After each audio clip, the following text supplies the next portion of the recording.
Hello my friends, the situation with the United States military support and support in general is getting worse. Let me show you this article from Reuters, but it was also confirmed by Financial Times. Donald Trump urged Zelensky to make concessions to Russia in tense meeting, sources say. And concessions means giving up Ukrainian territory, Donbas. Just like that, because Putin wants it and Donald Trump also wants to obtain his Nobel Peace Prize. This information was published by 3 legacy media sources, and they referred to their sources inside the White House administration. And we have the confirmation of that one from European partners and from Zelensky himself. The Prime Minister of Poland, Donald Tusk, mentioned that none of us should put pressure on Zelensky when it comes to territorial concessions. We should all put pressure on Russia to stop its aggression. Appeasement was never a road to a just and lasting peace. Indeed, if we check out the history of the Second World War. So as for me, it's also very strange to see what is happening from the White House. Well, not just Trump was pushing Ukraine to give up own territories without any fight.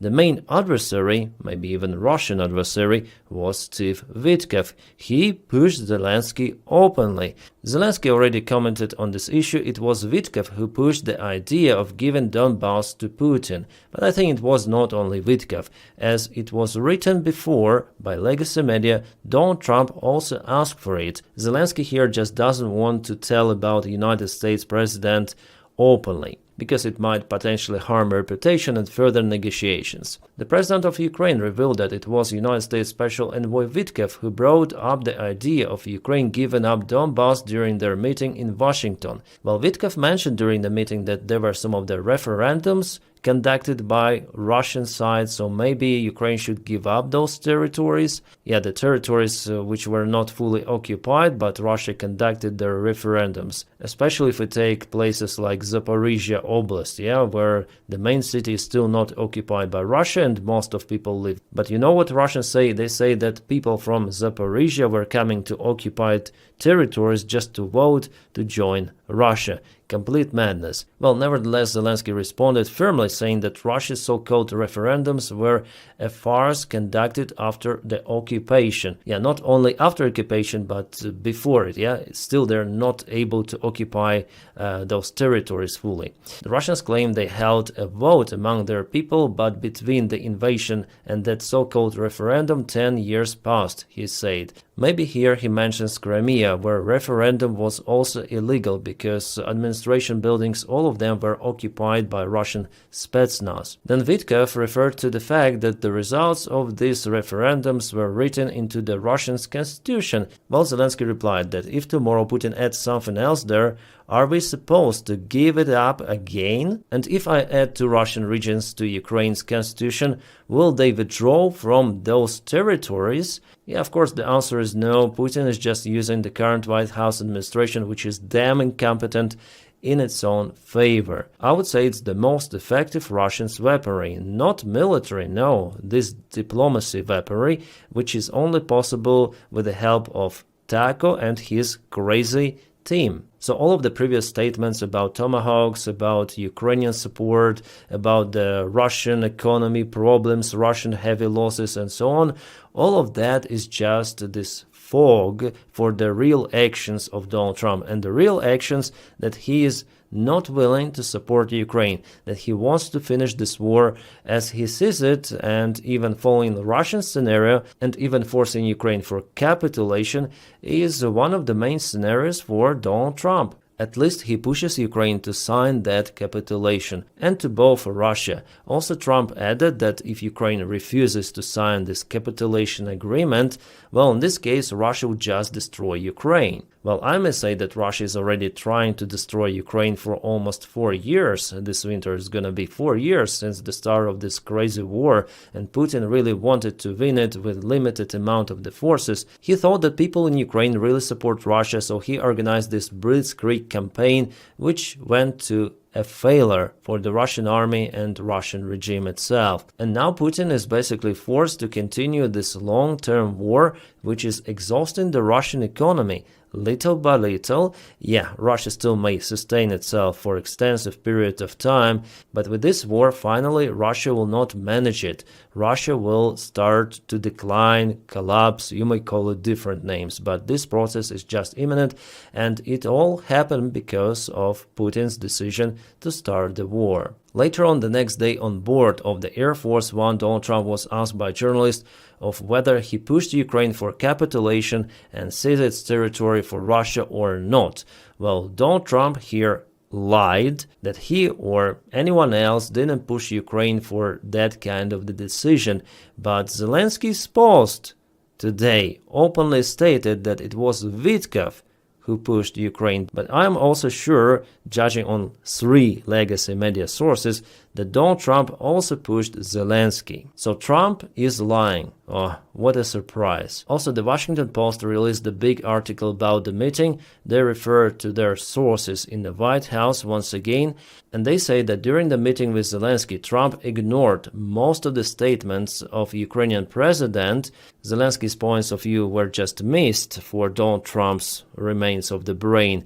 But at the same time, Donald Trump complained about Nobel Peace Prize, that he hadn't received it despite all of his efforts to stop the war in Ukraine, and not only. Yeah, it seems like this guy is really obsessed with this Nobel Prize, but what he does is, you cannot call it peace. He even up to start a civil war in the United States of America. Donald Trump is completely unhinged, and he's well manipulated by dictators, and especially by Putin. By the way, a freaking vice president of the United States of America noticed our bro, Jake Bro, who said that Pete Hegseth showed up to the White House meeting today with President Zelensky wearing a Russian tricolor flag tie. These people love Putin and Russia, and J.D. Vance stated, or maybe he has wearing the colors of America.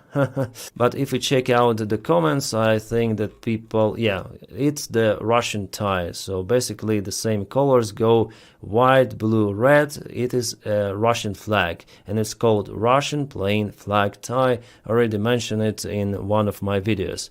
So it seems like this MAGA elite, as J.D. Vance, Donald Trump, and who else is in their team, they have so much time, so they go to internet, they search some of the comments, they reply, they generate or repost creepy AI videos, and they create this kind of the beef online. They have nothing to do, it seems like, yeah? Instead of ruling America normally, properly, they are out there commenting Jake Bro's posts and many others' posts. Well, after that post, there were lots of the MAGA bots who attacked Jake Bro with crazy comments, as you might see. And also this government-affiliated channel called Jake Bro a weapons-grade moron. An official White House government account just called me a weapons-grade moron. Yeah, White House has a rapid response, and also classical White House, yeah? That's the new stage of the idiocracy of the United States of America. I mean, their government. United States is, after all, a great country, awesome people, but somehow they elected with majority Donald Trump. Now, of course, it is different. People mostly disapprove Donald Trump, and you may check out these statistics or any sort of the other one.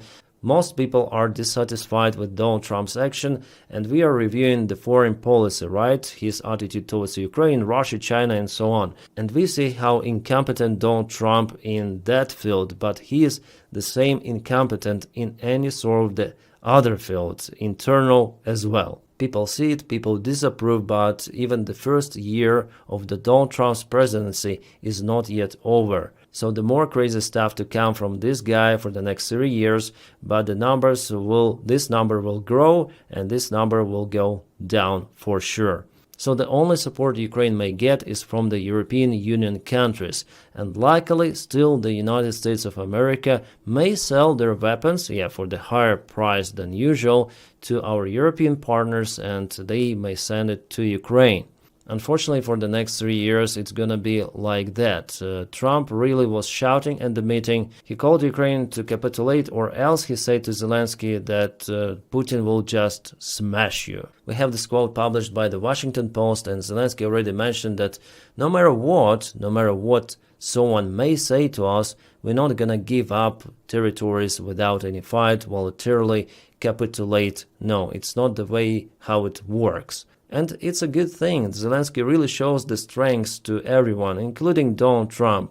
Yeah, Donald Trump absolutely likes that someone kisses his orange ass, but it's not the case with Zelensky. Maybe Mark Rutte, maybe some of the European politicians may do that, but not the leader of the country at war with the biggest nuclear superpower, because after all, Russia has more nukes than the United States of America. So Donny understood that he should go and F himself. Well, maybe he'll prepare for the meeting with Putin, but it will fail as miserable as the last time in Alaska. And by the way, Moscow already rejected the proposal to freeze the war at the current front line. Peskov mentioned it today that position of Kremlin remains the same, that Ukraine should give up all of the territories which are written in the Russian constitution. So Russia still wants to achieve its goal in Ukraine using military forces, but all of that, guys, is just useless. Russia is crawling little by little. According to any sort of the predictions,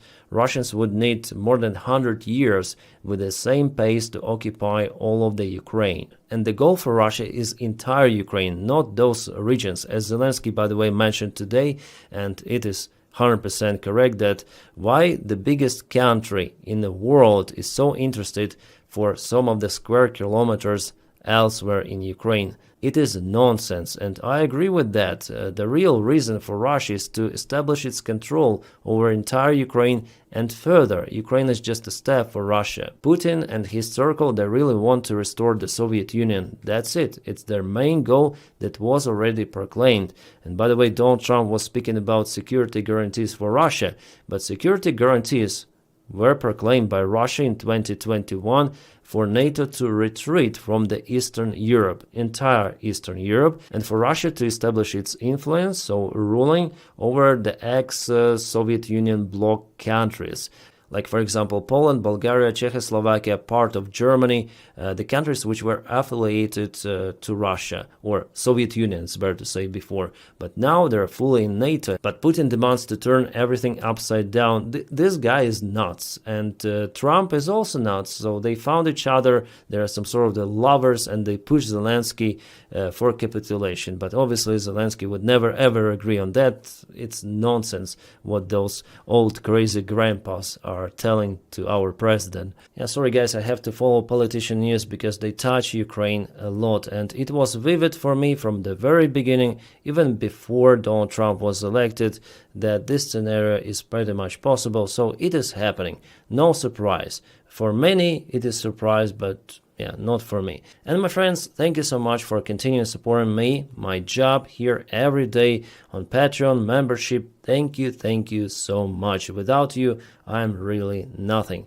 So you make this content possible. My friends, I wish you all a peaceful sky wherever you are, and have a great time.